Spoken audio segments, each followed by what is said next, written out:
a great occasion to talk to the decision makers, public policy makers on geospatial guidelines. And after that, we had some internal meetings with our industry leaders where we exchange our views and set our priorities, what kind of recommendations we want to submit to the authorities for implementation plan. Now we go to user interaction sessions. The purpose of user interaction session is that users are, as we were discussing in the meeting with secretary as well, where he outlined that there is a need for having a kind of sectoral geospatial strategy, so that major departments of the government of India can develop their strategies which can help them to leverage the geospatial guidelines, which can help them to develop their strategies to improve their productivity, efficiency, and programs, and transform their projects using geospatial technology.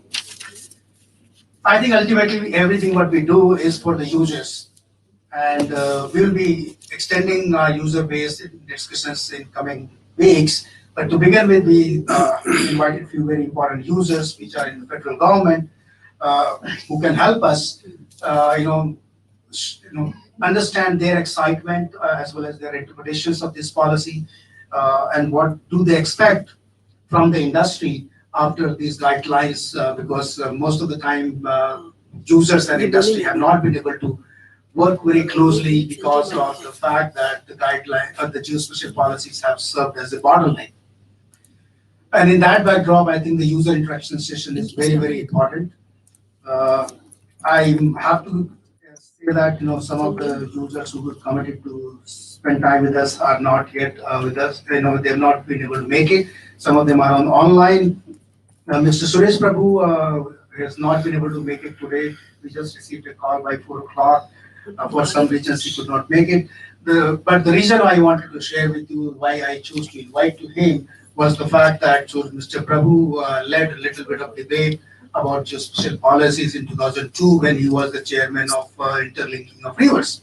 And that's the time when he was denied the data from Survey of India as a user, and then he went to higher ups. And then I remember 3rd of May 2003, KJ Ramesh can corroborate that, there was a meeting in the highest level with 3 ministers and 3 secretaries.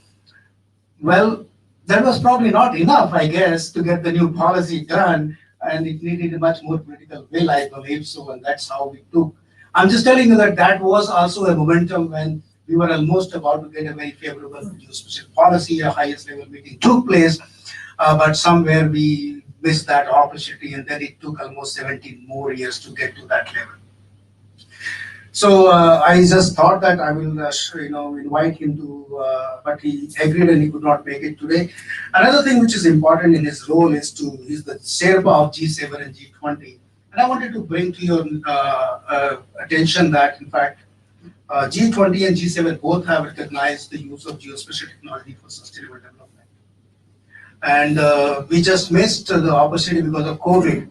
Otherwise, in Saudi Arabia, when G20 was taking place, there was a geospatial World Congress to be part of G20, sessions, and so those were the things which were in my mind to invite him, and I will keep on talking to him and motivating him to take more interest in this direction. Moving forward, I would like to request my old time friend, not old friend, but old time friend, KJ Ramesh, who is the former DGIMT. But before being in DGIMT, he was a part of the Department of Science and Technology, and now he is responsible for offering us better air in the year 2021. He is the member of the National Commission on Air Quality Management of Delhi NCR region, which has been constituted by the Supreme Court, I guess. Thank you, Sanjay, and good afternoon to all esteemed colleagues. And this has been a phenomenal transformation that has happened by opening up of the geospatial data services, geospatial data generation, access, and applications, etc. and you all know uh, ins and outs of those policies. But first beneficiary of this will be the disaster management, and making basis for action and disaster response actions has to come from geospatial maps. So we generate forecasts of heavy rainfall, cyclone impact, and the cyclone landfall, etc.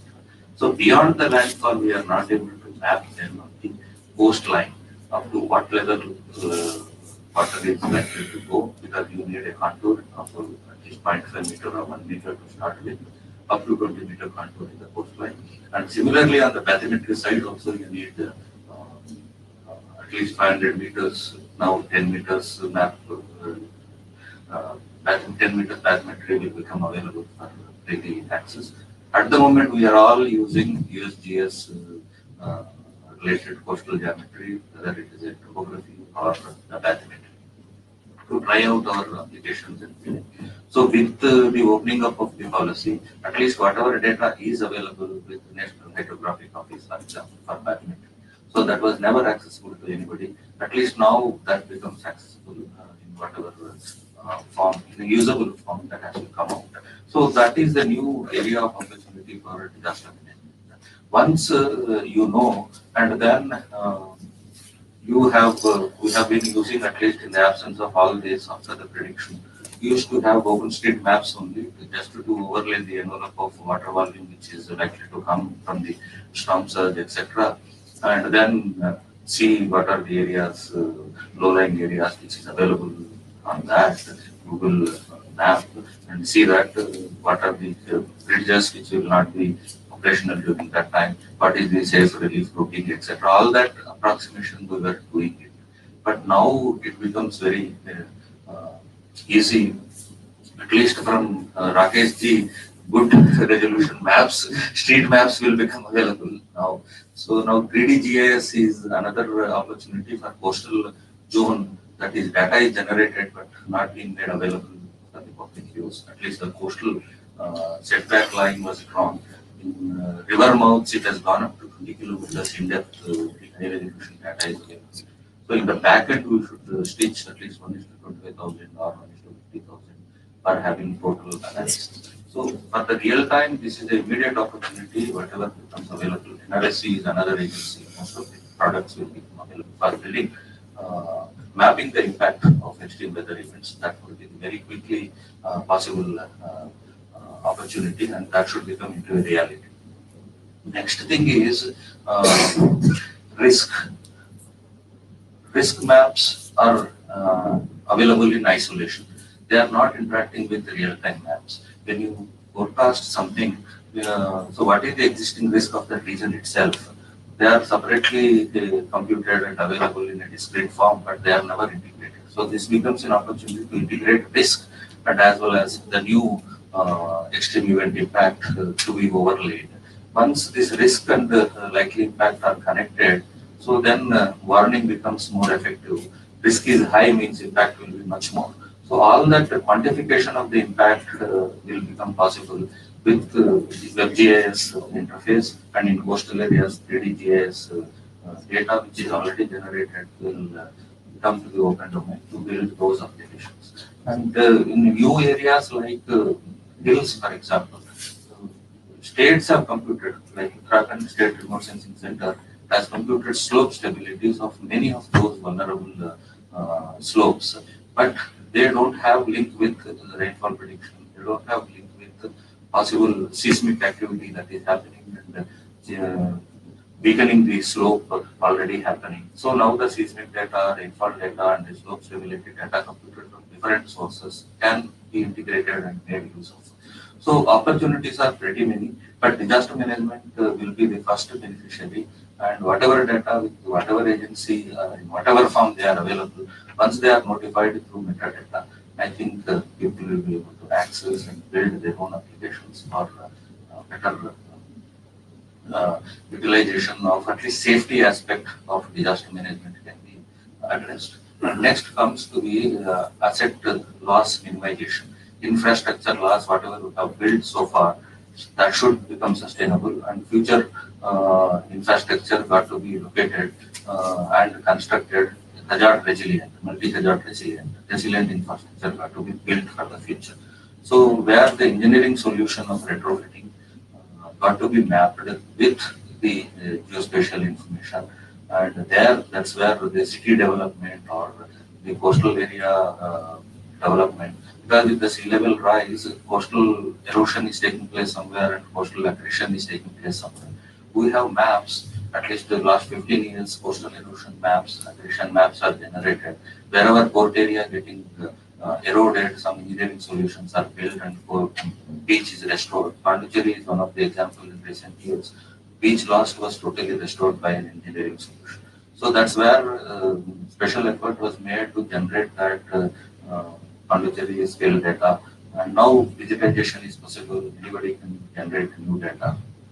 And that helps for building a solution on the case-to-case basis. So that's where the infrastructure losses for the future got to be minimized. That knowledge also insights and the safe development opportunities also have to come from the geospatial knowledge and geospatial scenario development, I should call it that way. So that is the safety of lives which we have achieved to the larger extent.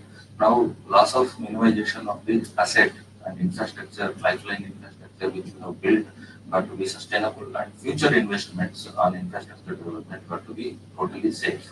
So even the World Economic Forum report of 2020, you can clearly say out of the 6 risks which are identified by them affecting the global economy, 6 of them are related to weather, climate, environment, and air quality.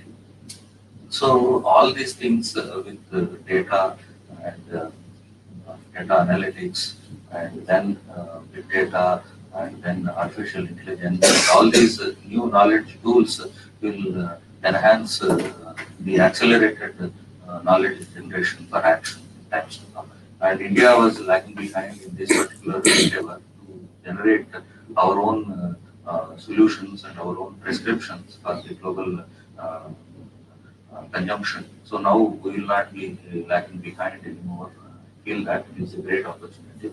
In 2-3 years' time, we should be able to catching up with most of the other developers worlds in terms of mapping the impacts and quantifying the risks and building a safer society for it. Thank you. Thank you very much, Dr. Ramesh, for sharing so many applications which are possible with better, geospatial, data which is going to be available more and more. And you've been using USGS and OpenStreetMaps, which they have made a lot of data available. In fact, and they are one of the great examples of open data, initiatives.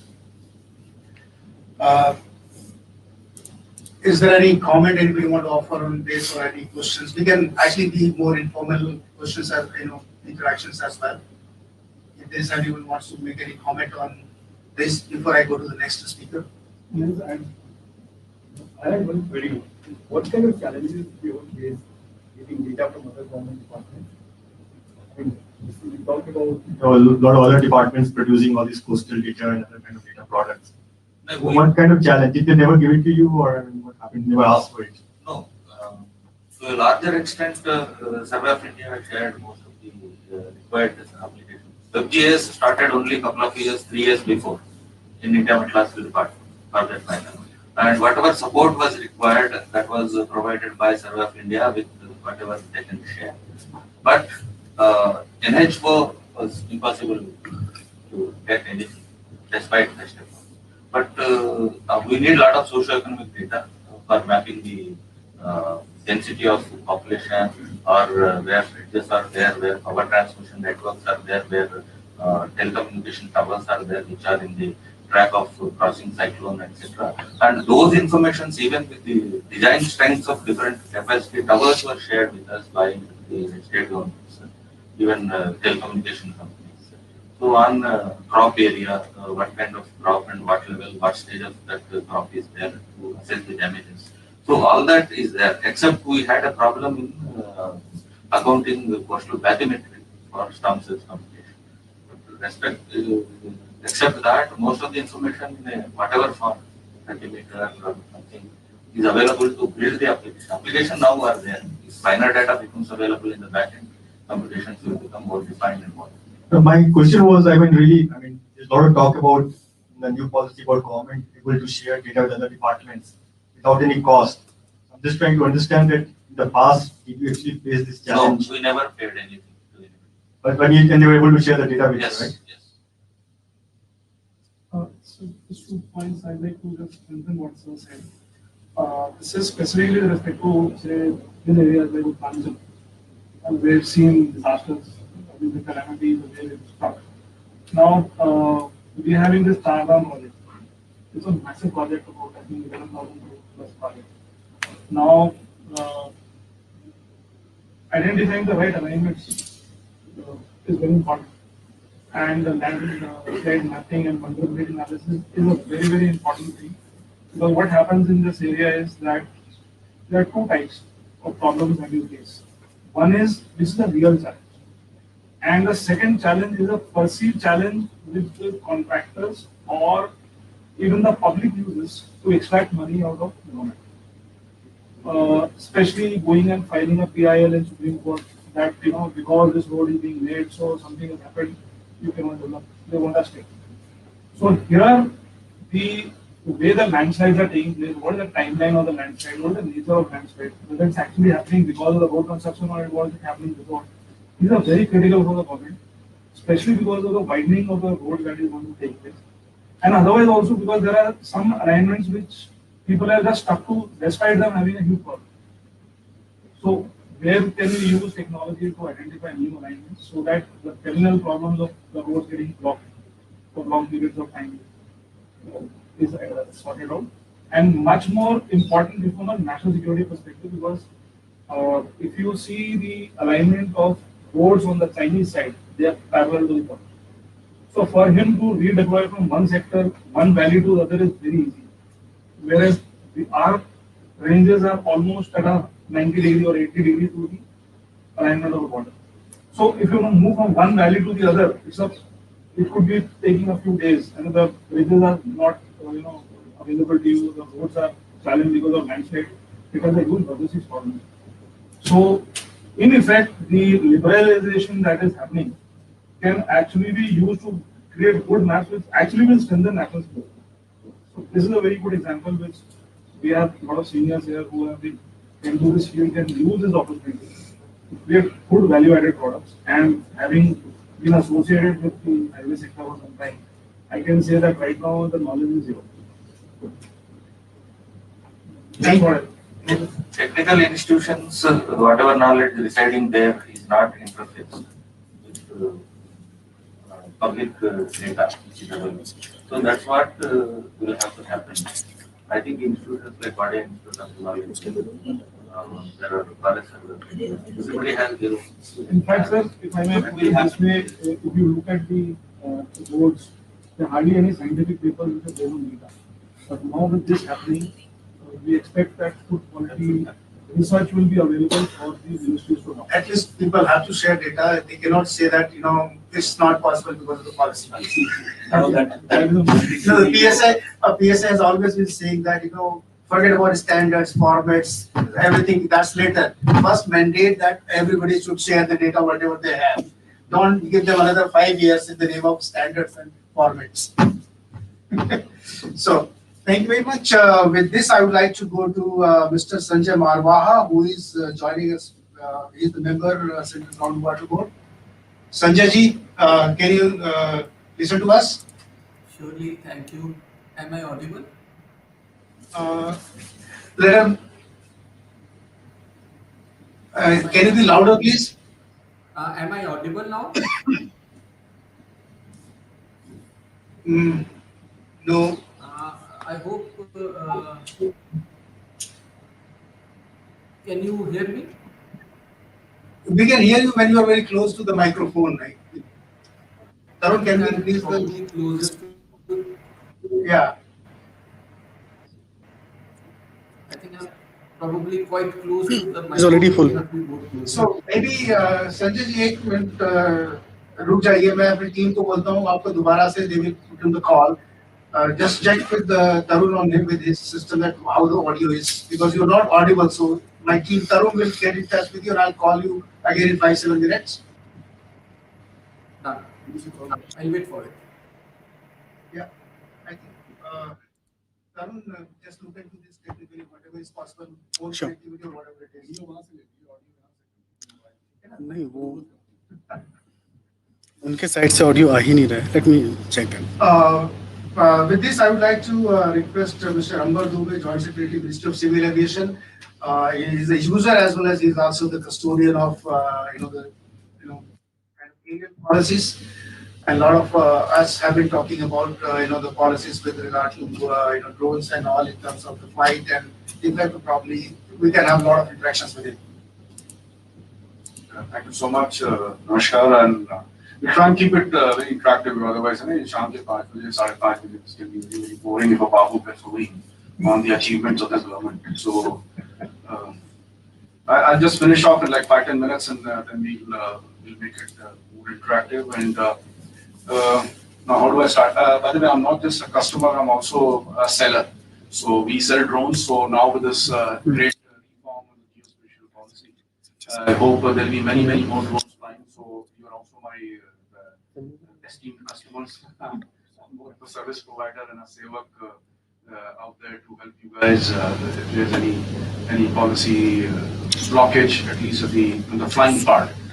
Because now that the aerial mapping is almost completely liberalized, you don't need to now stand in a queue and keep waiting and waiting for months at the end for approvals. You also don't need to come to, there was a separate requirement where you had to come to DRI. There's a department of some regulations and information or something, and supply stuff in some 7 forms, and 7 forms will go to 7 different agencies, and then keep waiting for those approvals. All that nonsense is gone. So, very happy. Also see Rakesh Verma ji, we fought to making not titles together in कल court case भी चल रहा है, सरकार के खिलाफ अभी हटा दिया है, अभी चल रहा है court case. the MOD, MH है, सबको लपेट लिया है उसमें, तो बढ़िया. Just चाइना में होते कब तक शायद इनकी फोटो रख गई होती माला के साथ. जैक मा, उनकी माँ भी नहीं जानती जैक मा कहाँ है. So this is the beauty of this great country that of course we had this disagreements between Verma ji and some of the esteemed colleagues on the government side, and then different people spoke to him, understood his problems, and ultimately the Honorable PM had a meeting with him and assured him that yes, things will be done. And then I think it took barely a month from that. No, Verma ji, month from that, 2 months from that point, and lots of good things happened. We've been part of many of these very, very heated debates at Niti Aayog, and a lot of good people, well-meaning people. I won't say there are people in the uniform or people in the intelligence agencies. They're also doing a fantastic job. That's why we're sitting so peacefully around some बैठे हैं यहाँ पर कोई डर नहीं कि अभी बम यहाँ से फटेगा या वहाँ से फटेगा और रास्ते में जाएंगे तो कोई मिसाइल तो नहीं आ जाएगी या वो इनका इलाका है या उनका इलाका है. So बच के निकलना. So somebody out there, both the men in uniform and those without the uniform, on the intelligence side, undercover, a lot of people are working very hard to keep us and our families safe. So I won't say they're doing anything wrong. It's just that sometimes the pace of technology is so high that sometimes we're still stuck in that phase where we feel कि अगर मैं ये पानी की बोतल यहाँ रख दूँगा तो ये national security risk हो जाएगा, ये होगा, वो होगा. And then the same information or the same pani is available free of cost outside. So then you find कि बहुत ज़्यादा restriction डालने से you're only hurting Verma ji and various other Indians, and somebody out there with a fair skin, Gora, is the one who's actually laughing all the way to the bank using our data, our knowledge, our information, our people, our jobs, our dollars. Okay, so thankfully with this change it will happen, and there are many more reforms which are on the angle. I'll not talk much about geospatial because that's a subject I just don't understand. I'm the least knowledgeable person in this room. So I'll take more of suggestions and ideas where how do you capture geospatial, and within that I'm on the drone side. So if there's any issue between drones and geospatial and data collection and flight permissions, because of course the policy also is very clear that there's certain no-go areas. So if it's a military cantonment, you can't just do a survey there, okay? Because also there are some safety distances from those security areas, 3 kilometers somewhere, 5 kilometers somewhere else. So that nobody, in the name of the so-called liberal policy, goes and misuses things. And as you know, I come from the aviation background, so here You can bring down a 777, a big jumbo, or just a small bird. A bird would be 2 kilo, 5 kilo, ज़्यादा 6-7 kilo की bird. You can bring down a whole damn Boeing 777, which would be say maybe 400 tons. 400 tons is like 40 trucks flying together in the air. 40 trucks, fully laden, and that can be brought down by a bird. So that's how sensitive an aircraft is. Even a mischievous guy who can just get a small swarm drone going, and a small drone, even a 250 gram drone, not 10 kilo drone. Just a 250 gram drone can go stick to an aircraft and have a tiny charge that just opens up the skin of the aircraft. The whole aircraft will be brought down because the sheer pressure and temperature difference between what's inside the cabin and outside the cabin. So these are the risks which aviation is a very sensitive area, and that's why we have so many restrictions. But then what has to happen will happen. So that does not give us the reason to stop innovation, because if we do this, as I said, somebody else will always gain. Okay. So quickly coming down to the drone part, over the last 1.5 years, we've tried to move as fast as we could. Unfortunately, we can never keep pace with all our youngsters, these young entrepreneurs who do drones. Okay, some of them are sitting and are smiling. Okay, so the pace at which technology and innovation and these entrepreneurs are moving, we are actually struggling to catch up, because every time we come up with a damn law, we find the law has already become redundant. Okay, and there are things which are overriding. So then again, we have to take a leapfrog and do things. So the drones rules 2021 is about to come. 31st March, we put an internal deadline. Inshallah, we should get there. Okay, because we are in the last bit of little powwow with our friends from the law ministry. उनके साथ हमारा बड़ा प्यारा सा संबंध है. So संधि जीजा वाला है, जो भी बड़े भी कॉल है जी वाले लड़का वाला. So कुछ जाता है फिर लौट के आ जाता है, फिर कुछ जाता है फिर लौट के आता है. मेरे को रख लो उसको, करा दो, दे दो. मेरे मम्मी, मेरे पापा कर दो, मान जाओ. So करते करते finally we reached that stage where I think now it's down to the English version is all okay. Now the Hindi version is just undergoing some minor changes. Hopefully, inshallah, by 31st March it should be done. There's an unmanned traffic management policy also, because we didn't wait for the rules to come, because from the rules, that's some other rules. From the rules, then there'll come lots of guidelines based on various chapters of the policy. So one of them is actually traffic management. In fact, all the permissions that you take is primarily about traffic management. How do you ensure that there is no clash between two unmanned, manned and unmanned? No, definitely not between manned aircraft. So uski UTM policy now, that is very different, because that cannot be given to airport authority, because they deal with things which fly at 30,000 feet, and then they bring them down to 0 feet preferably on a runway. So our aircraft fly all over the place. They are like helicopters, anytime, any place, from anywhere to anywhere. So that's why they add an immense amount of risk, and managing them is a very complex job. So that the chairperson of that so-called UTM policy committee, so there are 10 people who are maybe 100 times more knowledgeable and intelligent, both from the uniformed forces, intelligence agencies, and our air traffic control people who are working on the UTM policy. We had the draft come out in November. Got lots of, I think, some 800 plus good suggestions. We've taken many of those suggestions, and right now the team is actually working as we speak on the framework. And we don't call it a policy, because policies generally, once you come up with the policy, to stay. As I mentioned, within 2 months of the policy coming out, it will become redundant. So with this kind of a pace of change, okay, we are just calling it maybe version 1.2, because 1.2 automatically, just like your Apple phone or whatever, Samsung, will keep coming up with version 1.2, 1.5, and then 2.0, 2.3.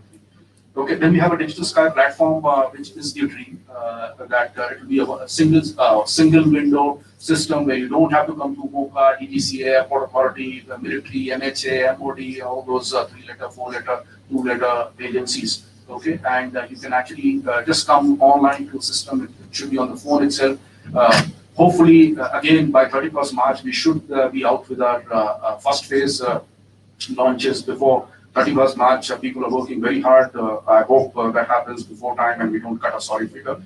Then on UI, we have this unique identification number which is given to each drone. Very complex process. When I took it over in Jan of last year, 2020, I learned that there are many UI applications which take in 6, 7, 8, 9 months. Kushagra आपको कितना time लगा? आपको UI मिला? कितने? Depends on your volumes. Travel bike. How many UIs do you have? 300. Many UIs. UIs is 3 or 4. 3 or 4. कितना time लगा उसको मिलने में? Customer dependent है. Customers को 2 2 months. नहीं 2 months is too fast. You got your numbers wrong.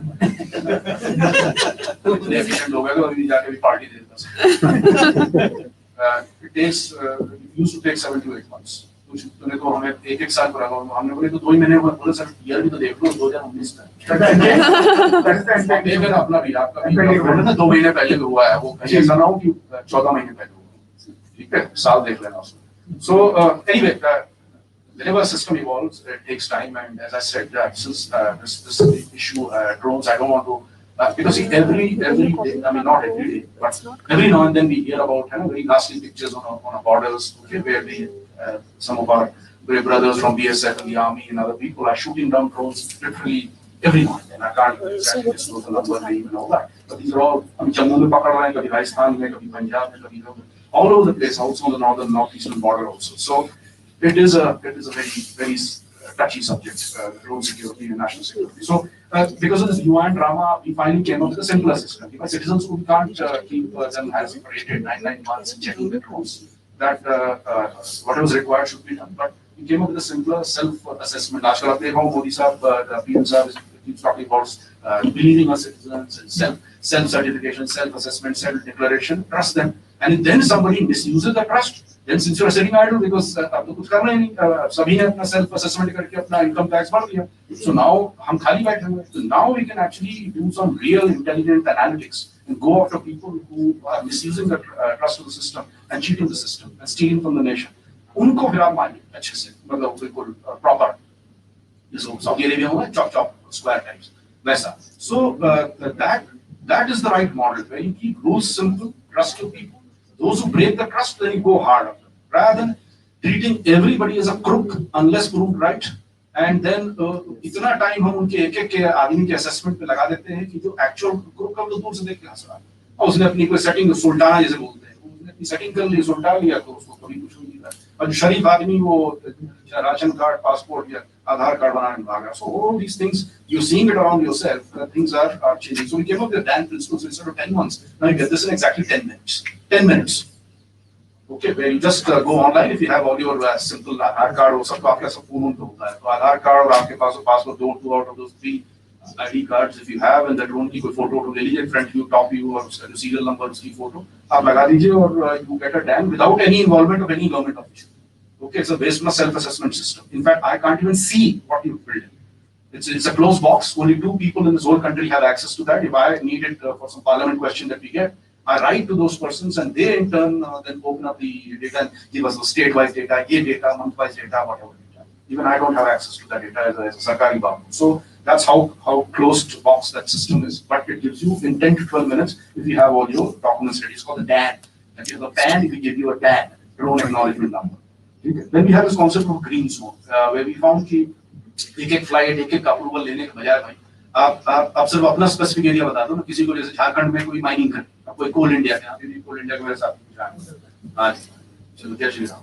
So आपको अगर जहाँ करना आप उसका हमें वो coordinates भेज दिए KML file या GeoJSON file भेज दीजिए उसको we send it to our colleagues in MHAIB, MOD and couple of other places. और within 2 to 3 weeks we get the approval और उसके बाद आप अंदर बढ़ जाइए. बजाय इसके कि इंडिविजुअल फ्लाइट्स की परमिशन ले फ्लाइट्स की वैसे भी आपको परमिशन लेनी पड़ेगी बट वो सिस्टम बड़ा फास्ट हो जाता है.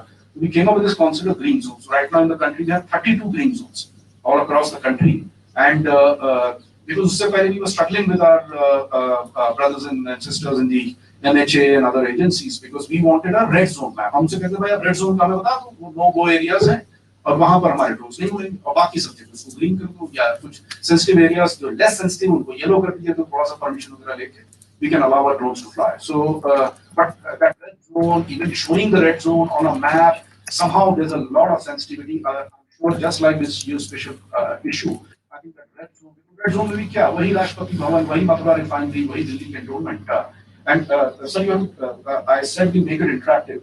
I got into a typical Babu mode and started sharing. You have to stop me wherever you feel it's getting boring or. ऐसा ना हो कि वो सब ऐसे ही आत्मा हो जाए. Okay, so this green zone is very important because this is direct. I'm only touching issues that are linked to geospatial. So अब क्या बताएं? थोड़ा सा है mindset issue since we are all amongst mostly Indians here कि अब राष्ट्रपति भवन में क्या हम छुपा रहे हैं? तो वर्मा जी फिर हंस रहे हैं देख के मंद मंद मास्क के पीछे पर्दे के पीछे पर्दे के पीछे क्या सब दिख रहा है, सब आप हटा दो वर्मा जी हटाइए, कोरोना कोरोना ना हो गए सब खत्म गए वो corona. So where was I? So this green zone concept is so we said instead of waiting forever for those red zone maps and there are lots, there is some sensitivity around those places. Even though the same friends outside the room tell us कि sir वो सब कुछ जो है ना यार China Pakistan है वो कहते हैं ले में हमारी एक एक ट्रैक का एक एक नंबर पढ़ लेते हैं.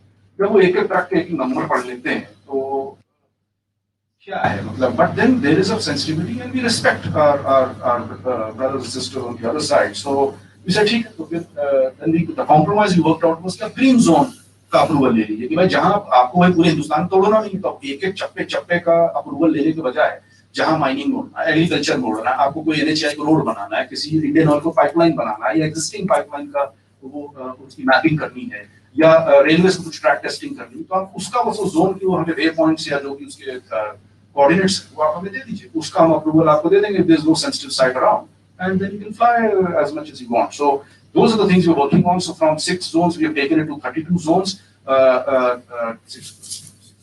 32 zones, and then we have a next lot which is gone to MHA and MOD for clearance. Hopefully that should also come out in the next 2 weeks. Very quickly, just rushing through my points. Another problem which our drone people face was that इसके quality certification हो सकता है, labs, testing, ये वो, etc. Now BGC people are see they are used to mostly dealing with manned aircraft, the Indigos and Lufthansa's, Emirates, etc. अब वो suddenly ये छोटे छोटे ये कोई 250 ग्राम का ड्रोन, 2 किलो का ड्रोन, 5 किलो का drone, they're not used to all this, and they're not quite so ठीक है. You put some officers in charge, they'll study, they'll read, and that's why it's taking time. पर चूंकि इसके तरह dangerous इसके वो हैं implications, इसलिए और डर जाते थे. तो मैं it's very easy saying कि भाई बाबू काम नहीं करता, लेकिन that Babu is also, and if something God forbid goes wrong and the drone is found in a sensitive area, you're doing something even out of good intentions, unintentionally you may make a mistake, enter into a no-go area. Ultimately, even the babu who's cleared his file will and nobody will come to support him at that time. It's your mistake, pay for it. So then we have outsourced that. So with great difficulty, we've outsourced to Quality Council of India, QCI, and they have been given a mandate to certify drones. Because if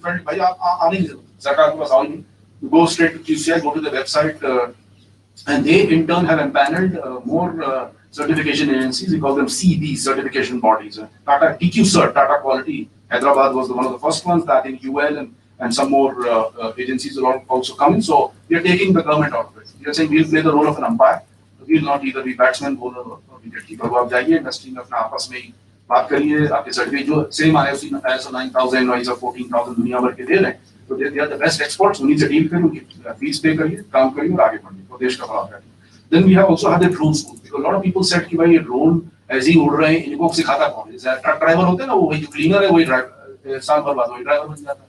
ठीक है, जब वो ढाबे में खाना खा रहा है या अपना कुछ इंटरेस्टिंग लिक्विड्स पी रहा है, तो तब तक उसका एक कुंदरू या क्या उसको छोटू या चेतन या व्हाटएवर यू कॉल इट, वो घूम के चलाता और उसी से उसको बड़ी आसानी से लाइसेंस उसको मिल जाता है, पता नहीं कैसे बट मिल जाता है. ठीक है, बहुत यहाँ पर हमारे बड़े स्मार्ट और इनोवेटिव लोग हैं इस देश में. So same thing with drones. अब ये शादी वाले ड्रोन्स हैं, वो दूल्हा दुल्हन की शादी और दिन ट्रेजेडी हो गई, तो उसको प्रिवेंट दैट है. वो कहता है वर्माला पास लाओ और थोड़ा पास लाओ और थोड़ा पास लाओ, और टप उसको गिर गया, उसकी बैटरी फेल हो गई, उसका कनेक्शन टूट गया या रेडियो लिंक टूट गई या जस्ट आउट ऑफ कंट्रोल है, गलत चीज दब गई, कुछ भी हुआ, किसी को हानि लग गई, and that wedding event, happy event can convert into a tragedy. So anyway, this is just one of the many such issues that we face. So now in our rules, we were allowed to have the flying clubs, the flying academies, which anyway train those large aircraft with human beings sitting inside and 400 liters of fuel. We said, boss, you are the best suited to do drone training. But again, for 2 years, they kept on waiting because there's a lot of paperwork, just love letters, yahan se wahan. And the love letters were never converting into actual dating or marriage or whatever. I can take a loose example. So with a lot of, during Corona Kal, we had lots of thinking and introspection and realized this is not good here. Okay, so then we found ways to address some of those challenges that we were facing. And we said, जो आदमी ये 1.5 ton मतलब 1500 kilo 1600 kilo के drones, manned aircraft हवा में उनको thousands of feet तक और 10-10 हजार 5-5 हजार फीट तक ले जाके 10-10 किलोमीटर का राउंड लगा के नौसिखिया बच्चों को अंदर बिठा के कर सकता है, और उसमें 500 लीटर तेल पड़ा हुआ है.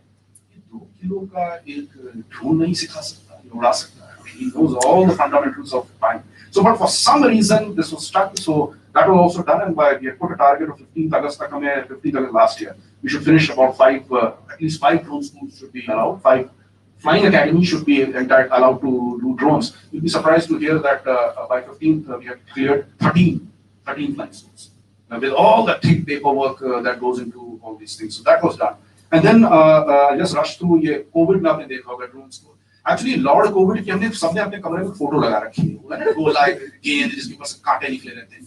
तो we have put his photograph and put a माला, दो चार अगरबत्ती भी हम गोल लगा देते हैं.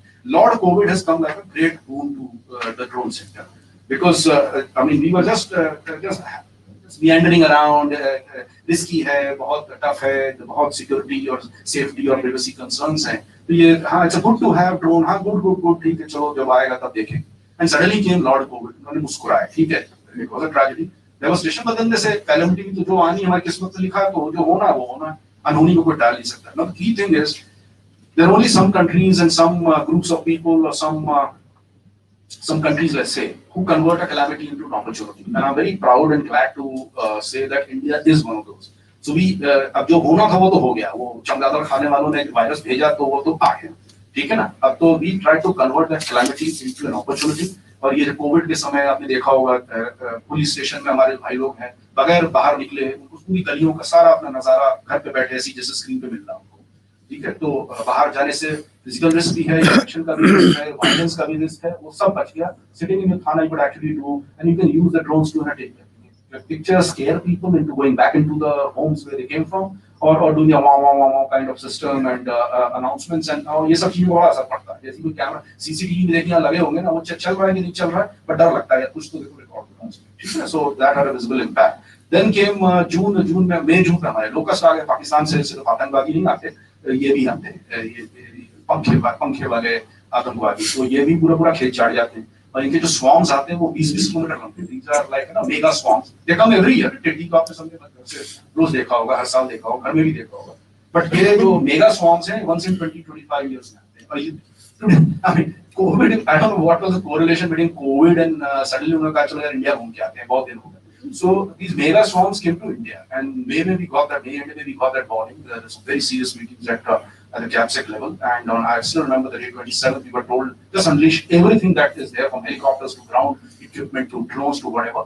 And I think in 9 days we could actually issue work orders. May and June की beginning में we could issue work orders to about 5 drone companies. Certainly various parts, कोई भुवनेश्वर में है, कोई कोचिन में है, कोई नागपुर में है, कोई दिल्ली में है, और कोई कह रहा है मेरा पायलट की वहाँ फंसा कंटेनमेंट में, कोई कह रहा है मेरा ड्रोन यहाँ, मेरा पायलट वहाँ, मेरा टेक्नीशियन यहाँ.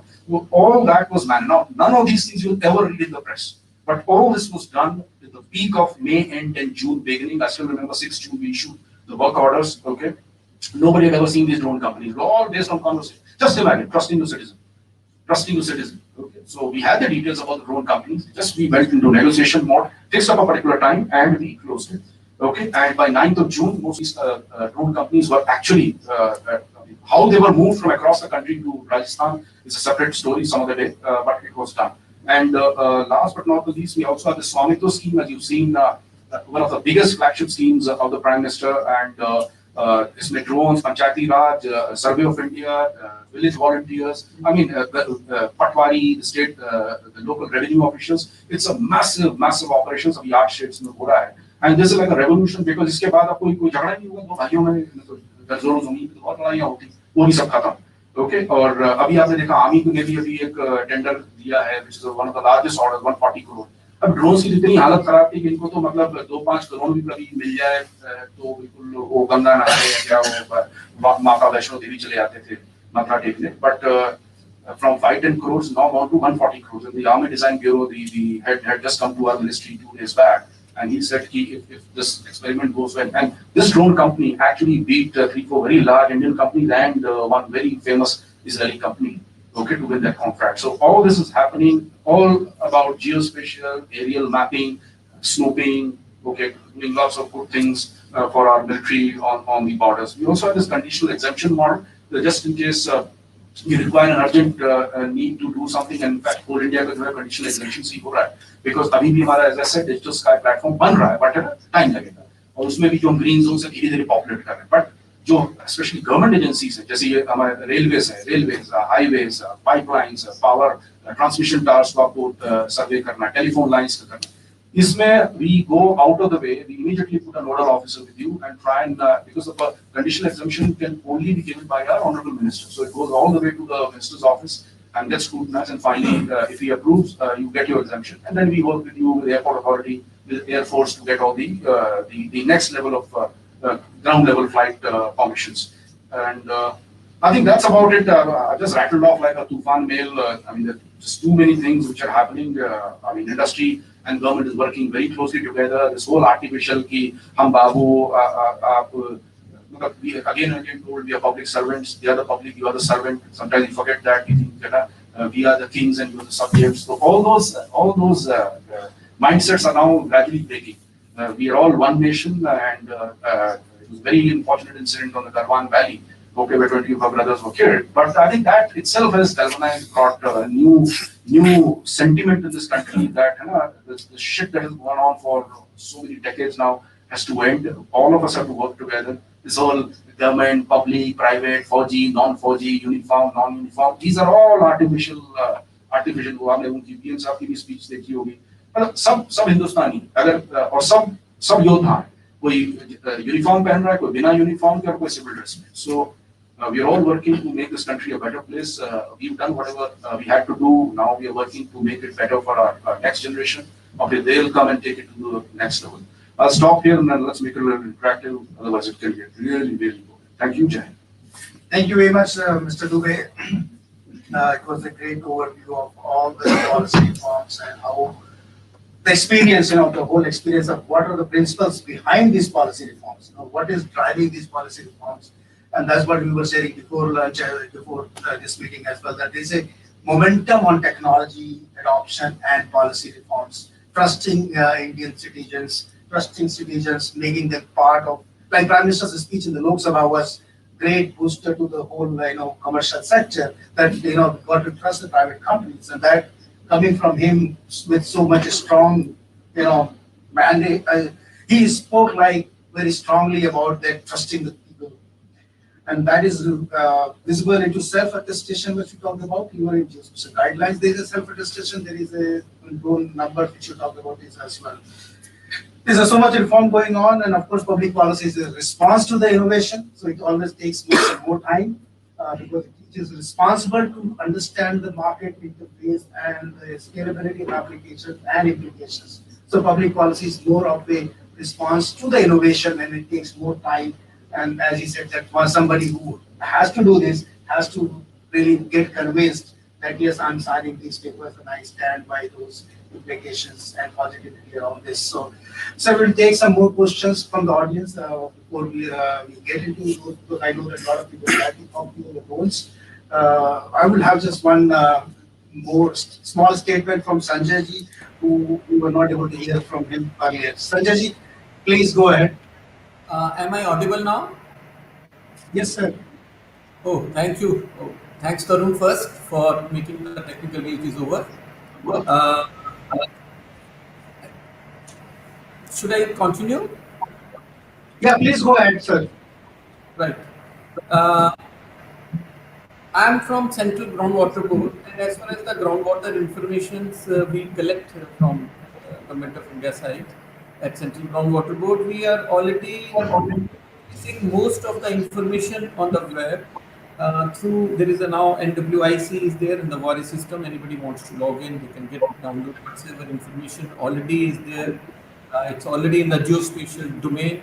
Rather, what work we initially were doing is already it was in the geospatial domain, and it was pretty easily accessible. Along with the water level, we have the water quality data also, groundwater quality data also, which is now uploaded, and only thing the data which is quite validated and then finally confirmed, and it is getting uploaded into the website.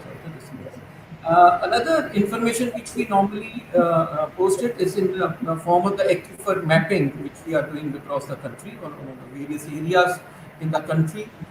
These are in the form of the reports, which is there in the Groundwater Board website. And for large part of the India, the management solutions are there. Wherever we thought of that the groundwater is getting depleted. We need management interventions. We need the supply side or the demand side. If the water is available, it can be stored in somewhere, and those locations can be located on the ground itself. And we generally have obviously lat long and Z. For you people, Z is up. I mean elevation. For we, Z is down. That's the groundwater. Uh, I don't know. I was reading the documents where it indicated the 3 meter interval. So I presume it is for the altitude and vertical. Because vertical is groundwater is also.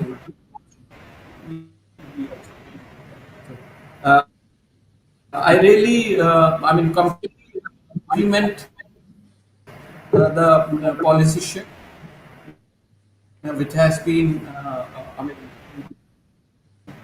in the now public domain. This data will be easily I mean, accessible for us also. I mean, we want to include the IMD data or the rainfall, I mean, and other any data from the Google download, and we can do our analysis wherever and whatsoever we want it. Some of the things which we can do on geospatial, because everything we need on the background side only, we probably will be working some of the things which are already there. The identification of the potential areas for recharge, or the areas where the demand for water is higher, and where which areas can be identified for agriculture, diversification of the crops. We have indicated, and all these things are in the public domain. One thing I'm not very sure how we are going to deal with it is because we want some herringbone data. I was very pleased to listen from the previous speaker, who was I mean very nice in stating about the drones and their utility as far as the now country is concerned.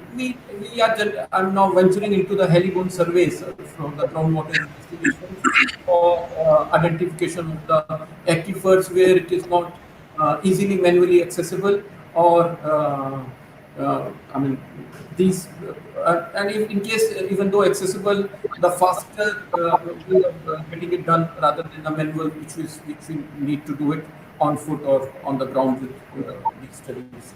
Obviously, these Helicon studies need to be complemented by the groundwater investigation. Ground truths also, ground truthing is must, and we will be doing those things also. Some of the things I like to flag at this particular point, that we probably need, I mean, the OGC compliant things. I think because they have not been directly referred to in the document. Maybe because open source, some or other may converge to OGC as the things go further. It will be nice in case we can have some high resolution uh, 10 data for especially for Pakistan that can be made more open also. Say having a resolution of 5 meter or whatever it is. Obviously, in the terrains which have landslide histories, this data also will come very handy. I think with this short note, thank you all for giving the opportunity to concentrate on what to express here. Thank you very much, Sanjay ji. You brought about the vertical accuracy below the ground, and actually also makes me think about what happens to the mapping of critical assets underground infrastructure. Most of the underground infrastructure is a very valuable critical asset for the like any kind of electric electricity and other pipelines, drainage. All that is part of very important assets. So what does this policy talks about GPR service down below. Thank you very much. With this, I would like to request you to share your questions to Sanjay ji or as well as Amber. Those who are operating into the drone space or those who are in the geospatial industry, who has any questions to Amber Dubey or wants to supplement a statement on it.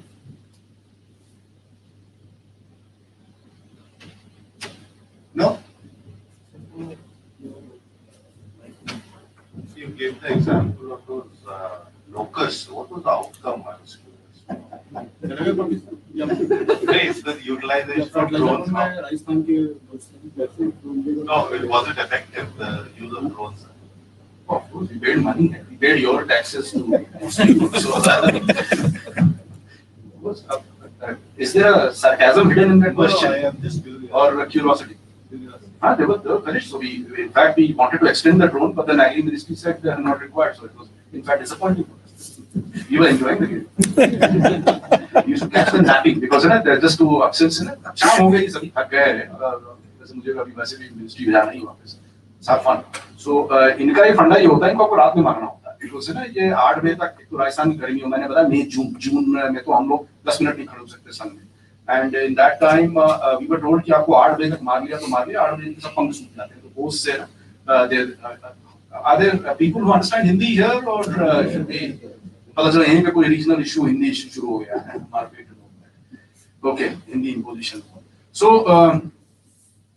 yeah so with dew their wings get wet so they are a little less mobile and by 8 a.m. or 8:30 they dry off and then they fly and once they fly this bloody drone this bloody grasshopper titty locust whatever they can fly 125 kilometers in a day imagine 125 you and I cannot I think except for some very fit people but most of us cannot travel even 10 kilometers in the desert okay or leave alone flying even walking is impossible just 10 kilometers. These fly 100 to 150 kilometers.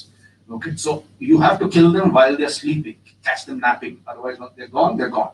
Number two, this bloody locust, it eats 250% of his body weight. This is मेरी knowledge मैंने अपने सब कृषि वाले भाइयों से सीखा है कृषि भवन में. Why is this such a dangerous creation of God?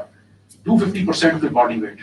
मैं बता रहा हूँ अगर research shows that even if you keep you hungry for like 7 days continuous, okay, वो नॉर्थ कोरिया में करते हैं ऐसा कई बार. So they keep you hungry for 7 days in and then we put some nice छप्पन भोग शादी का stuff in front of you. We challenge you to eat more than 450 grams. You can't eat because beyond that it will you start puking even if you eat too much. Okay, so 450 grams would be I mean even if you are 80 kilos, so 80 kilos 8 kilos 10%. 0.8 kilos is 1%. You can't even eat 0.05% of the body weight, even if you are super hungry. Now this drone is anyway well fed, okay, in the Rajasthan grain and all that, and it eats 250% of its body weight. It's enough protein. That's why it can fly 150 kilometers. And then the breeding is far better than Indians. Okay, so while we create an Australia every year with some 2 crores added to our population every year, okay, these guys multiply every 3 months. So if you don't go kill the mummy, she'll create 300 daughters. And the 300 daughters will create, you can keep on doing the geometric progression. Of course, she'll create both babas and babies both. So whatever that number is, it's very dangerous. So you have to kill the mama. Okay, because otherwise 3 months later you have to spend 300 more times of pesticide and drones and all that. So it's that scary. Okay, and so we started about June and June, July we did it. And after that, in August we were told not required any further because we had told these guys to be prepared for a long haul, 3 months, 4 months. We don't know. And we were also see this is a global phenomenon. So they track all the way from the Horn of Africa to the West Asia to Pakistan, Afghanistan, and then coming to Balochistan is the main breeding ground. And then so their wheat crop was spoiled. Thankfully, they finished them earlier before coming to Rajasthan. And by the time they came to June, so anyway, हमारी वो March, April में तो गेहूं की फसल सब cut चुकी होती. So we were lucky. God was on our side. Okay, Pakistan, it was a national emergency because not only they lost because of COVID, and on top of that, this very COVID year, the locusts decided to come via Balochistan.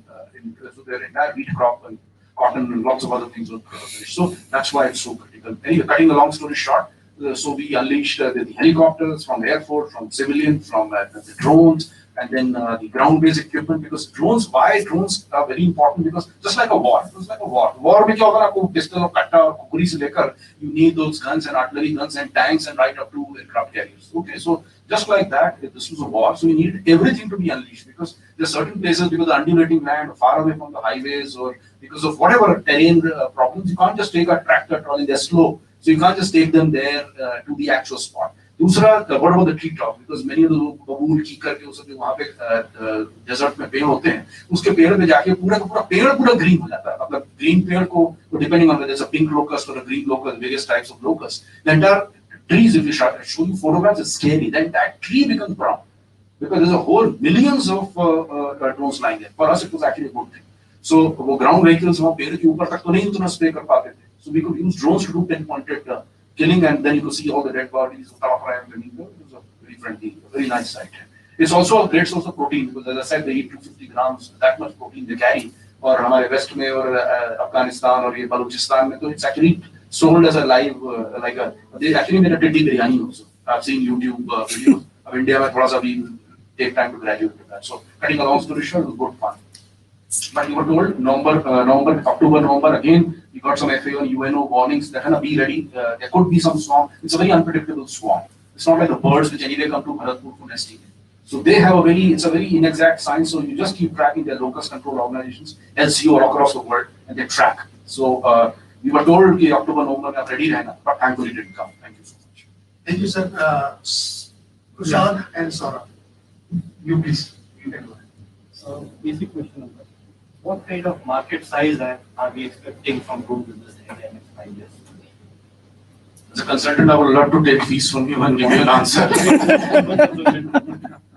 But only the thing I can tell you is any number you hear, usko bas aap pakad ke aise phad ke na nearest dustbin mein dal dena. Because anybody who claims that he can actually tell you the size of the drone business, whether it will be 1 lakh drones or 10 lakh drones, way off the mark. It is unpredictable. Because this will be almost like mobile. Because my wife was in the mobile industry for like almost 20-25 years now.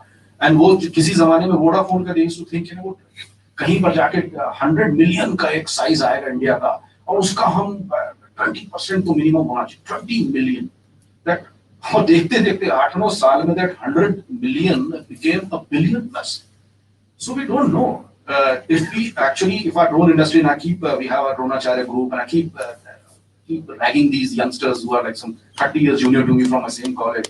उनको भी we keep on ragging them and saying कि boss आप कुछ ऐसा बनाओ बिल्कुल robust, बिल्कुल ये geo model type, geo indigo type.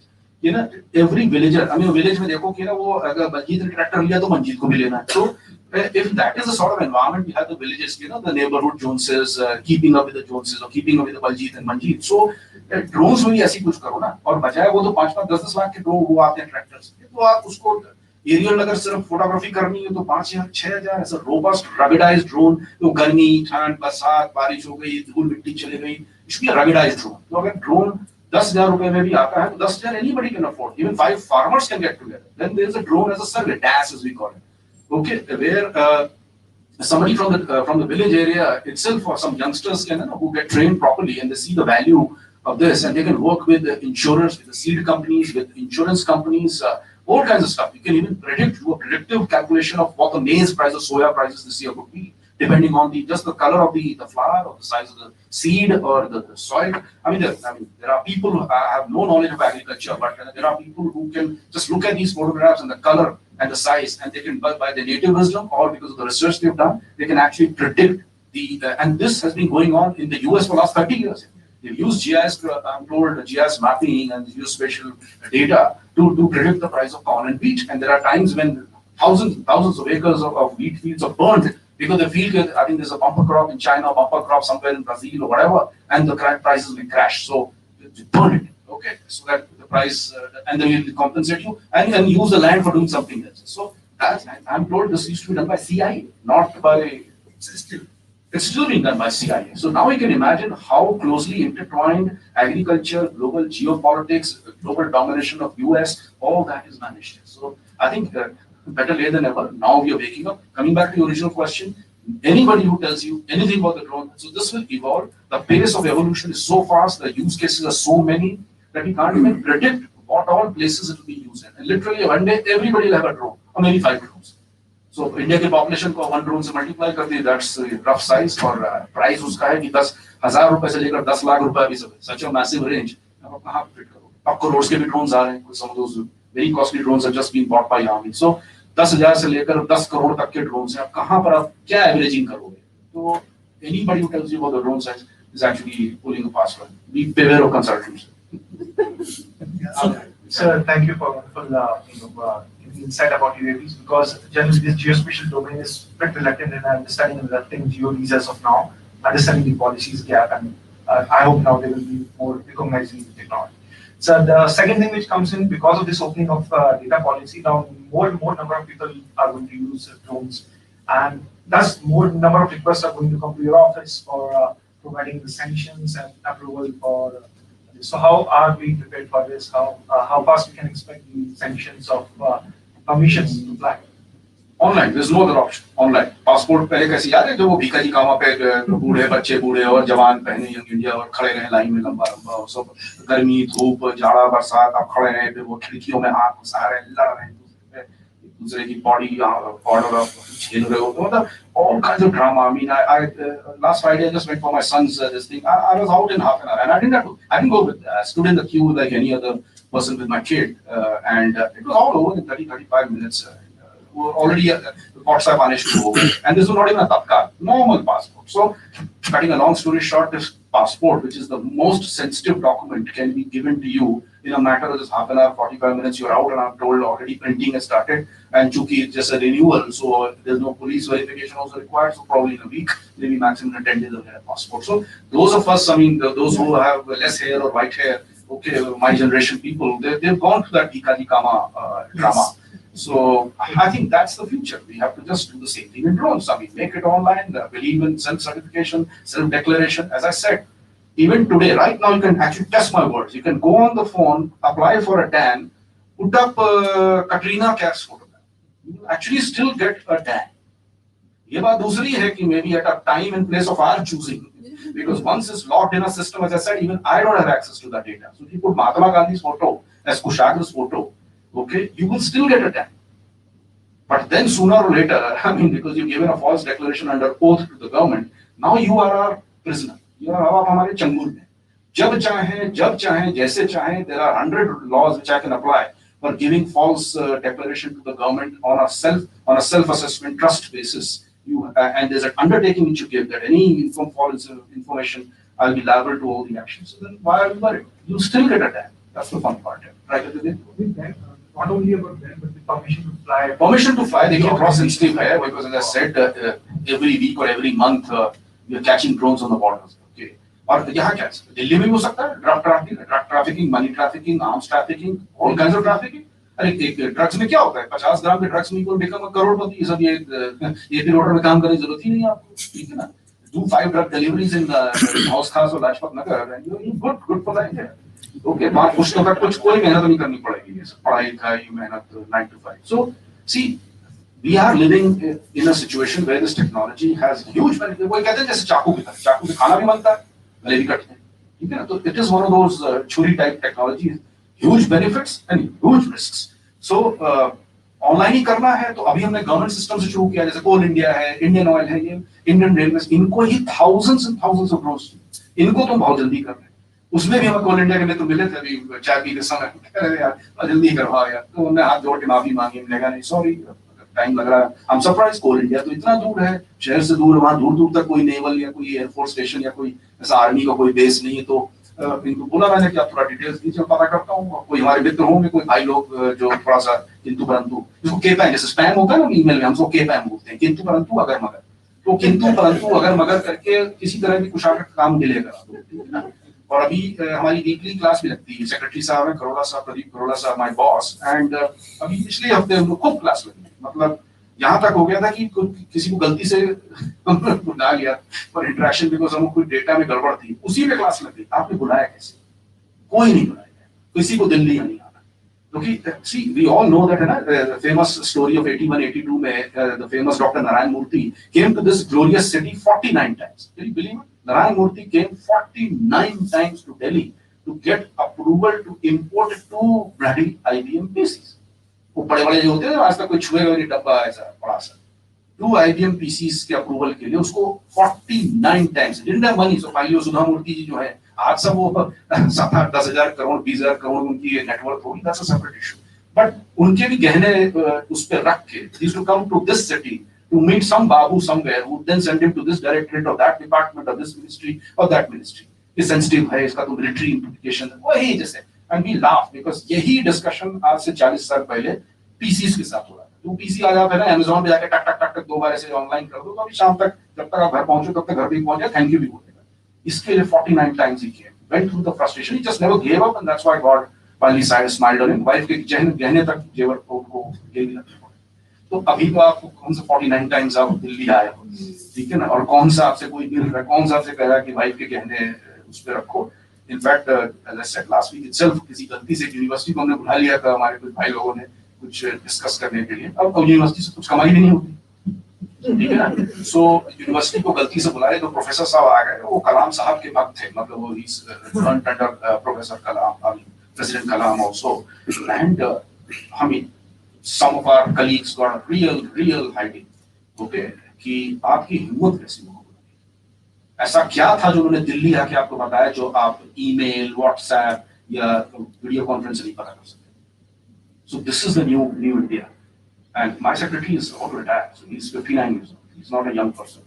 So this is the sort of culture change which is happening. Even if we call someone, अब ये जैसे लोकस का तो मैंने बताया 5 कंपनीज को 25 लाख के 5 टेंडर हमने दिए हैं. घर पे बैठे लोगों ने इनकी शक्ल नहीं देखी थी. कृषि भवन में लोग कहते हैं सर सैटरडे के दिन आप हमसे वर्क ऑर्डर इश्यू करवा रहे हो, हमने उनकी फेस भी नहीं देखा. हमने आपको देखना क्या, मैं आपको दिखाया तो आपने फोटो कटरीना जी की, रणवीर सिंह की फोटो दिखाए थे. आपको क्या करना उस फोटो से? वो रणवीर जैसे देखता है, अमिताभ जैसा क्या करना उससे? This is the new culture. 25 lakh के विदाउट अ टेंडर. नहीं तो आपको बोलते हैं सर 10 रुपए की बोतल भी जो है ना ये प्रोक्योरमेंट से आएगी सरकार.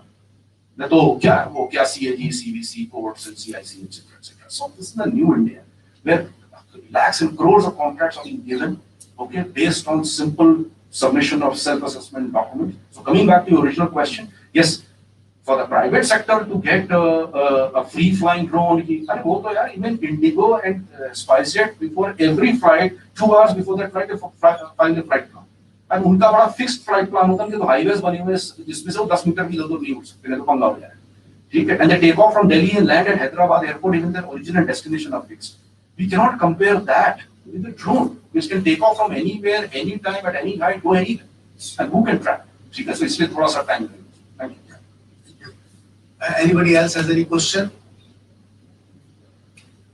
So, sir, aerial mapping, आपने बात की, aerial mapping is also going to be democratized. Like that is not about the drone heights. So, what are the provisions for improving the aerial mapping? Honestly. फिर उसमें अब तो बड़ा simple हो गया ना. अब तो हमको डीआरआई के पास आने हमारा कोई रोल ही नहीं.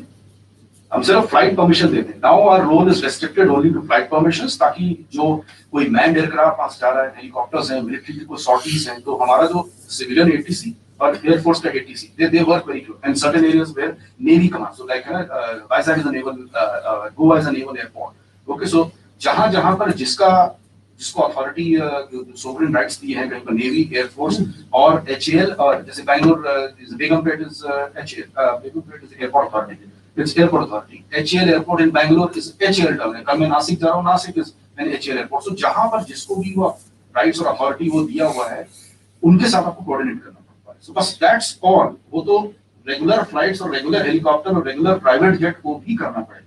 एक बार आपने फ्लाइट परमिशन ले ली और आपका रास्ता उन्होंने बिल्कुल क्लियर आपके लिए चॉक आउट कर दिया कि आपका ये फ्लाइट पाथ है, आप शॉप से उड़िए और खींचिए फोटो. क्या 1 मीटर प्लस 1 मीटर माइनस सब खत्म.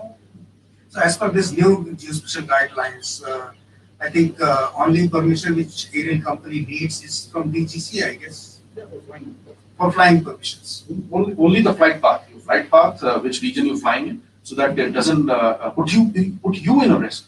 एक तो कि दूसरा कोई unmanned या manned aircraft उड़ रहा, और दूसरा ये कि you may just meander. If you don't know, you may meander into some very sensitive military area unknowingly. मतलब आपका मतलब खाया पिया कुछ नहीं, गिलास थोड़ा बाहर आना, हमें क्या लेना देना. बट वो आपका ड्रोन पकड़ लिया, किसी ने उसको डाउन कर दिया, कुछ काउंटर ड्रोन मेजर्स करके सॉफ्ट के लिए हार्ड किल करके उसको उतार दिया, और फिर आपके घर पहुंच. जैसे अभी एक बड़ी इंटरेस्टिंग कार मिली है बड़े इंटरेस्टिंग बिजनेसमैन के घर के बाहर, तो देख ले क्या हो रहा है. Whether that person is I don't want to talk about that incident, but as I said, we don't want you to get caught in a. मतलब आप तो रिसर्च कर रहे हैं और आप फंस गए लफड़े में कि भाई ये तो बड़े सेंसिटिव एरिया में न्यूक्लियर सेंटर था या कुछ ऐसा था या कुछ ऐसी अननोन प्लेस थी, उसके ऊपर से ये ड्रोन पाया गया. आप कर भाई मैं तो कर रहा हूँ माइनिंग के लिए या कोई एग्रीकल्चर या माइनिंग या किसी और रोड बनाना है मुझे इंडियन उसके लिए एनएचआई के लिए, और अननेसेसरी आपका हैरेसमेंट हो रहा. तो वो तो जब तक agencies don't get completely satisfied that you actually clean, they'll give you that nice treatment. So So it's in your interest that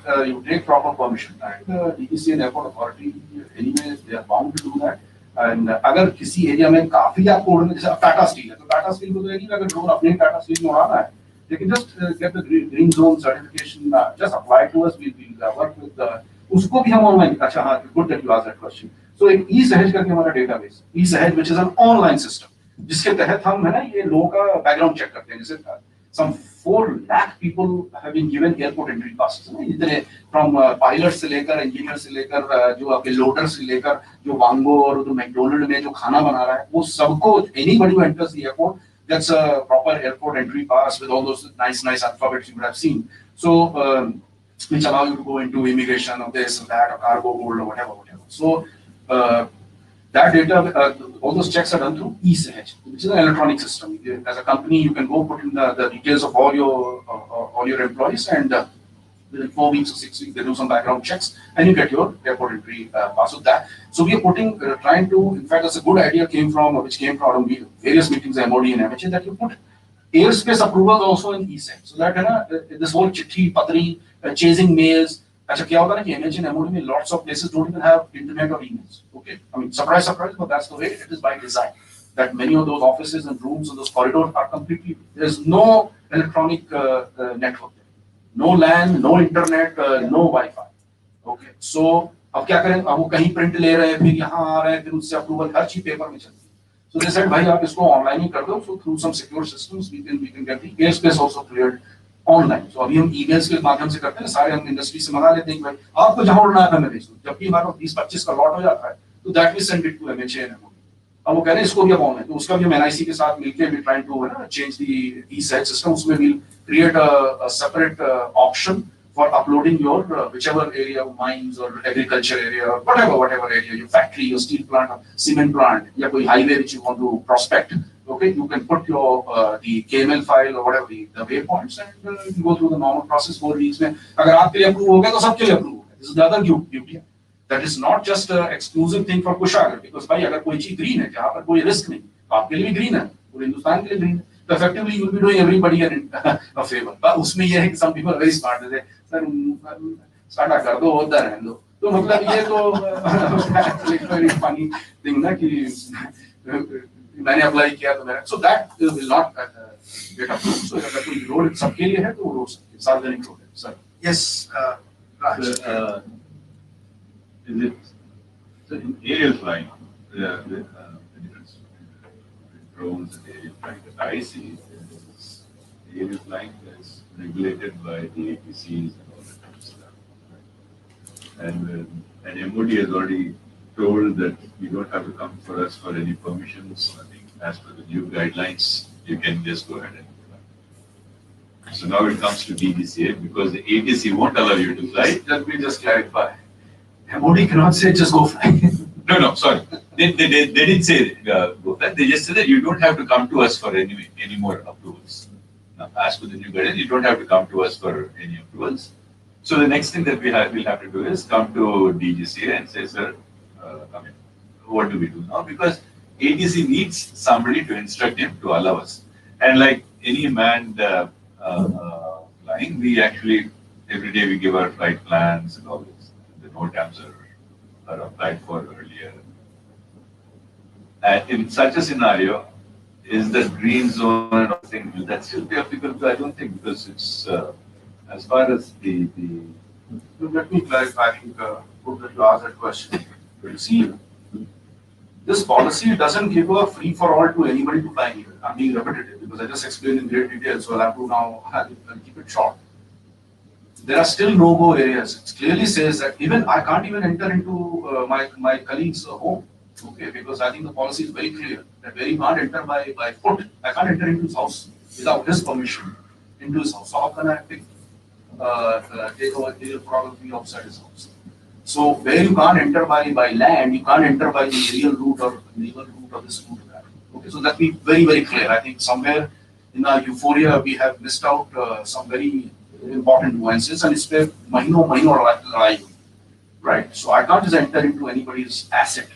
Wherever I enter, it has to be Tata Steel. I can't just fly over Tata Steel and start mapping Tata Steel. I can even do industrial espionage. I can keep a track. Suppose I'm a car manufacturer, I'm Maruti, I can keep a track on what Hyundai is doing by just keeping a drone flying, not even over Hyundai. I can always take an oblique photograph, right? I can be in the plot next to Hyundai and track every truck or every raw material truck that comes in and every finished product will go out. So let's be very clear that while on one hand we have liberalized, it means that for genuine cases, if you're doing something for Indian Oil or for whichever, for example, Reliance Petroleum, or for any damn company, doing whatever work, as long as you're doing either it's a public space which is not owned by anyone, or it's owned by someone and you've taken, for suppose, a village man. So of course you have to take permission from a villager, village panchayat, or whosoever is the owner, whether it's a written or whatever. But some permission has to be taken. And we're not going to come to you for asking for every scrap of paper, but it's just for your own protection, because tomorrow somebody should not blame you for invasion of privacy or invasion of this or invasion of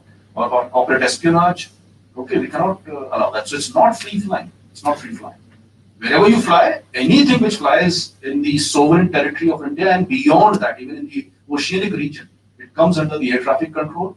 Somebody will be in charge. Just reach out to us or science and technology or mining or whichever is the nodal ministry. I mean, there will be several numbers mentioned or otherwise, sir is there. I mean, he'll know everybody or somebody in the drone side would know. Somebody would know somebody in the system. And then we'll put a nodal officer who will help you. Suppose you want to map somewhere in Telangana. We'll put somebody who understands whether it's through drones or through a manned aircraft. Somewhere in the system, we'll know somebody who will then direct you to the right person, either in the air traffic control or DGCA or Telangana government, because also there's a local police.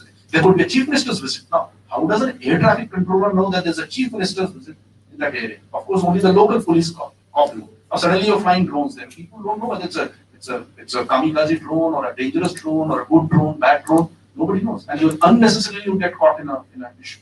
Now, this is something which the ATC guy won't know. Now, ATC doesn't care which chief minister or which prime minister, I mean, of course, prime minister is a separate issue, but which chief minister or which VIP is going into which area.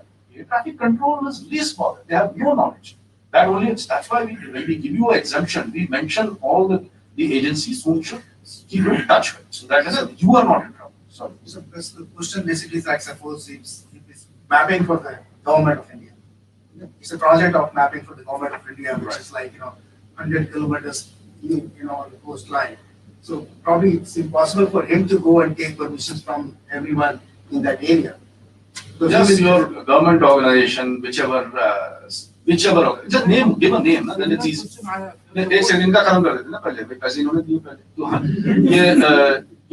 Which organization, so that we can then get more specific. No, for a private organization, so let's say a road construction. Road construction. And infrastructure. But that land would have been given to you by NHA, right? They acquire the land, give it to you. So they're just doing a DPR. I mean, there is no road yet. I mean, they're planning for a road. I mean, for all planning purposes, for example.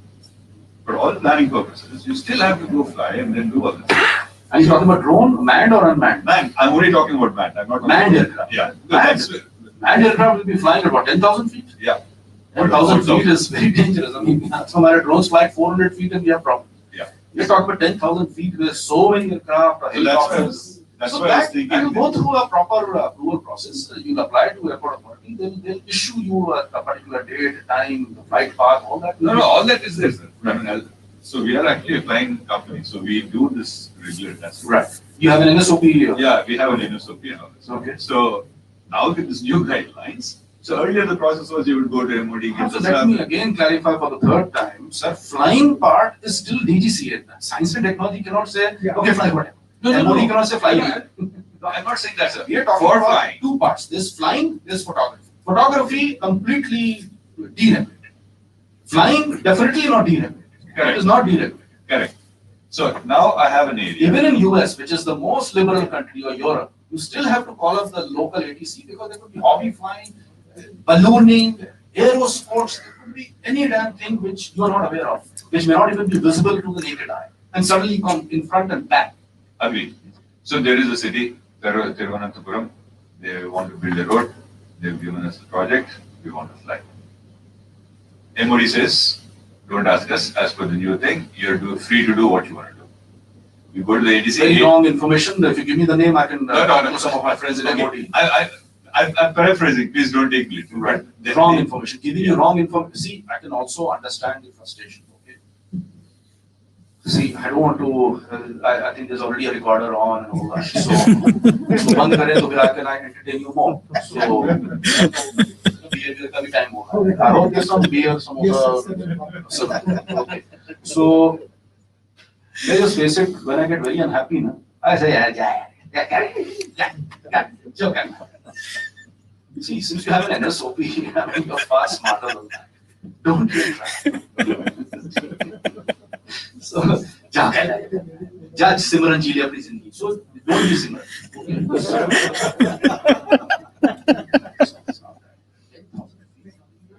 And you're flying at some 500 kilometers an hour or something. I mean, even on the road, I cannot tell you, Judge Simran चला दे, जहाँ गाड़ी चला दे. Footpath पे भी चला दे, इधर भी चला दे, उधर से आ रहा है कोई रॉन्ग साइड से भी चला दे, लाल बत्ती में भी चला दे, अब तो सब फ्री हो गया. ऐसा नहीं, even road पे क्या geospatial mapping करोगे, there are certain rules which you follow. Rules of the road. You can't just break a red light just because put up court case and the whole government got scared of him. So, ऐसा नहीं है. There is a movement of the vehicle which carries the camera and the sensors, and then there is the sensor part, the photography part. The photography part is liberalized. The movement of the vehicle, whether it's ground, naval, or aerial, will still go through permissions because the same airspace is occupied by many more people like you. So, from your safety, because yours is a manned aircraft. Okay, so for your safety, it is regulated. No, that's exactly what I'm So I think now we are fully clear, right? No, I'm exactly clear about that. So what is the doubt? The doubt is where earlier we had to give the whole area, the flight plans, and where DGCA had to get the permission from MOD for clearance. That's gone. That's gone. That's gone. So will we still go through that other procedures of what DGCA does? Okay. For the fourth time now, again I'm repeating. There's a flying part. There's a photography part. For photography, as I mentioned in my earlier speech, with DRI, there was this DRI, right? Right. Directorate of Regulations and Information or something. That thing is gone. That thing is gone, redundant, because they were only brought by postmen. They would collect your 7 application forms and send it to MOD. MOD in turn, because see, MOD also wanted some restriction, right? I mean, otherwise, see, MOD's purpose is something else, to protect the nation. They don't want thousands of people lining up. किसी को शादी करनी, किसी को ये करना है, किसी को मूवी की शूटिंग करनी है. I mean, they just wanted कि पहले आप flying का approval ले लो, और जो जिनका flying का approval, those people who are cleared for flying, only they should be brought to us. So they would do it in 2 stages. First, there is a flying permission. So they look into all your licenses and permits, and are they all up to date, this, that, who's the pilot, where will you fly, etc. They'll also send it to airport authority. Okay, the airspace management, ASM as we call it, the airspace management, and find out from them, Kira, is this aerial map not fouling any red zone or no-go areas? Once all that is clear, then they would say, now this is fit to fly and subject to approval from DRI if you want also an aerial photography, because many times people fly without aerial photography. Drones also many times they're used without any aerial photography, right? So in such cases, you don't need to go to DRI. But if you want aerial photography, you have to go to DRI. That clause is gone now. Okay. But flying is still regulated. I think that's good enough. Let's have some more discussions with Pierre as a facilitator and after 15 or 10 minutes. That will bring a lot more interoperability and standards. So, I know हमने सरकार से भी बात कर ली, व्यापार से भी बात कर ली. Let's hear from Samaj. Jagdish ji, please, you are online. Jagdish is he was the CEO of Foundation for Ecological Security. He works on the ground and he has developed a lot of applications on using geospatial technology at the very ground level. So Jagdish ji, what do you think about these guidelines and how is it going to help you and your organization do your work? Can you hear me, Sanjay? Yes. Thank you very much for giving me this opportunity. Living in a village has its own challenges. Your internet always plays up. As you know, and many on the group of the think tank also know, we work with something like 15,000 villages in some 13 million acres of village common lands, forests and pastures and water bodies. And annually, the government of India spends anywhere between 50,000 to 100,000 crores, either from right to employment guarantee or the watershed programs, agriculture development programs, on these very lands. What we were really having big problems was on getting spatial data, and that too in a formal legal manner. Now, with these guidelines, that entire gamut of data, inshallah, from Survey of India, from Wildlife Institute, from the Forest Survey of India, and I think I heard the chief of the Central Groundwater Board also talking about data being shared. Now, this would revolutionize the way we grassroots level people actually take informed decision making to supplement the local people's decision making so that groundwater can be harvested. We could be working towards the climate goals which the Prime Minister has set up. There is a land degradation goal which the Prime Minister again has set up. This kind of data is fundamental to provide context based, village based decision making by the rural people. The second point I want to say, and that's the last point actually, I was on this committee of the National Council for Applied Economic Research, which has developed an index for national digitization of land records, an index for that. And in the recent report, which was released about a week ago, there were some very nice developments happening, and the revenue secretaries of Bihar, Orissa, and Madhya Pradesh were talking about exemplary achievements in digitization of land records and improving the quality and in access. The index is showing very high in these three states. Of course, the other states are also catching up. And a couple of the secretaries are also talking about settling Forest Rights Act, which is very important in tribal and Nexal-prone areas, by providing this kind of digital data to them. Now, if such data can be, APIs can be provided of the digitized data by the state, then we can go into precision farming, we could go into improved species restoration or habitat restoration, and equally water conservation. So in a way, this is the beginning of an unlocking of rural India, rural economic growth, a huge potential. If we attach, in one of the panels in that same discussion, we realized that one of the panel members was saying that about a typical household in a village, about about 3/4 of the assets the person owns is actually the house and land. Now, if you are providing good spatial data about house and land, and if that constitutes 75% of that village person's economy, and if we formalize it and bring it into other collaterals, insurance, drinking water supply, then you have rural economy really thriving.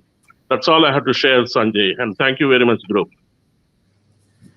Thank you, Jagdish. Thank you very much for presenting your very grassroots, applications and relevance of this geospatial guidelines, which will help a lot of your organizations. I remember during the migration of labor, you were, working day and night, in and out on supporting the government of various applications. So thank you very much for that. We still have another 5 minutes. If there is any last question, yes. In Coal India, Please take the microphone. Please take the microphone. My question is for Ambadube, sir. Suppose in Coal India, we are getting permission, we are seeking permission for flying drones over the coalfield area. Now, these coalfield areas are leased to Coal India under CBA Act. So we are going to, we want to fly drones there. Now, does this mean that any other party, whoever wants to fly there other than us, should have a separate permission, or they are free to fly, because this area may have certain sensitive information which we would not like to make. इसमें sir एक बड़ा simple सा test हुआ, जो मैं अभी साहब से साथ भी बात कर रहा था, क्या मैं आपकी माइन के जो भी एरिया है उसमें मैं एंटर कर सकता हूँ विदाउट योर परमिशन? नहीं, तो बस फिर मैं हवा से भी नहीं आ सकता, मैं हनुमान जी बन के भी वहाँ वो क्या ओके, तो यही कंफर्मेशन मैं चाह रहा था, मतलब I was looking for this. I can't enter your premises by foot, yes, by land. Yes, I can't enter by the aerial or river route or naval route or whatever route. That's right. I was actually looking for this confirmation because अभी आपने जो बोला, WhatsApp कर दो, ऐसे दे दूंगा आपको, द्रोणाचार्य में भी नंबर हो, उसमें भी एक WhatsApp कर देते तो दे देता, अपने फालतू पैसे बर्बाद. Thank you. Only way to penetrate is the space.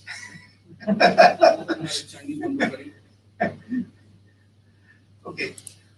With this, I think I would like to thank each one of you and give the floor to Megha, who will be speaking over thanks on behalf of AGI. अरे कुछ घंटों में in some time. liquid time. Yes, liquid time. So on behalf of Association of Geospatial Industries and Geospatial Media and Communications, I extend my heartfelt thanks, gratitude to all of you for joining us and for such rich discussions. We've been taking intensive notes and we will be compiling all the questions, clarifications and our inputs, and we'll be providing it to a DST in a organized fashion so that our inputs are reflected in the ultimate policy document that comes out. So yeah, with that, I will not take much time, and I'm standing between you and.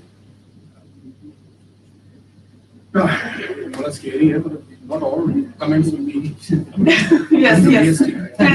Duly filtered comment. No, relevant. Yeah. So just before we head for the cocktails, we have a message from Mr.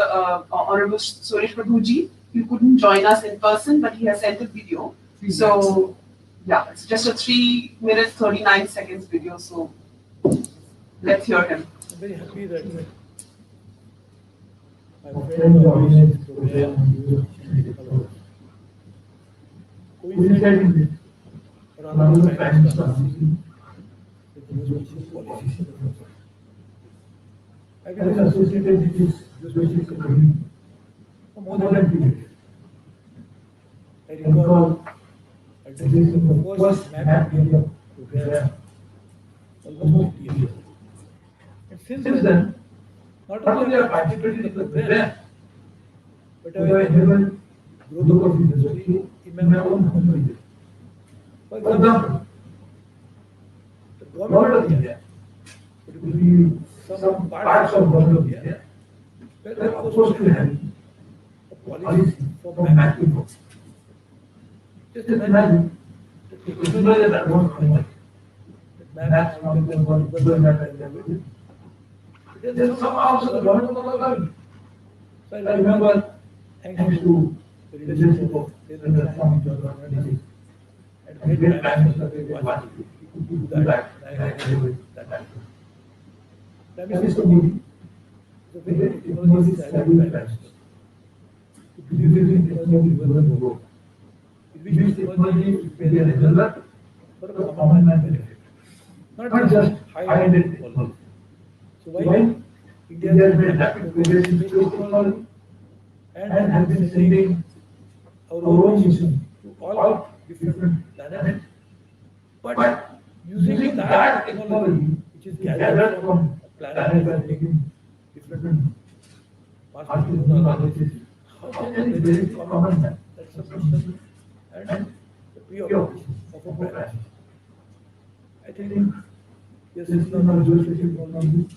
Proliferating, deepening, widening, and covering and encompassing all of facets of life.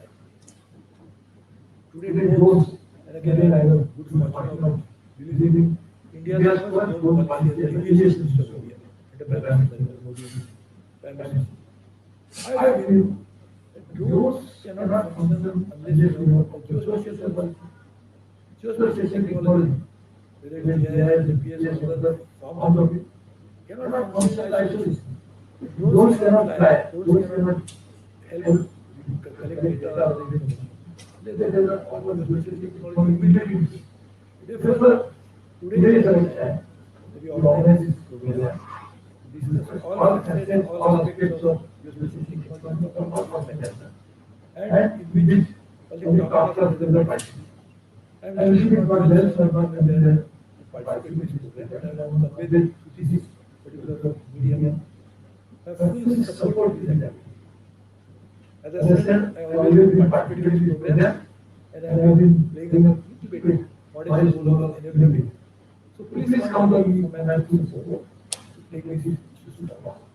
I will be very happy to work with all of you. And dear Mr. Kumar who organized the event, he is a very passionate, dedicated, sincere, genuine person who stand along with us. I hope he succeeded along with all of you participating in this successful meeting in this meeting. All the best. Congratulations to my dear friends. Thank you. So with this, we conclude our long sessions begin at 1 o'clock, so 6 hours, good amount of work is done. Let's go and गले सूख गए उनको तर किया जाए. Thank you very much to everyone. sorry, sorry.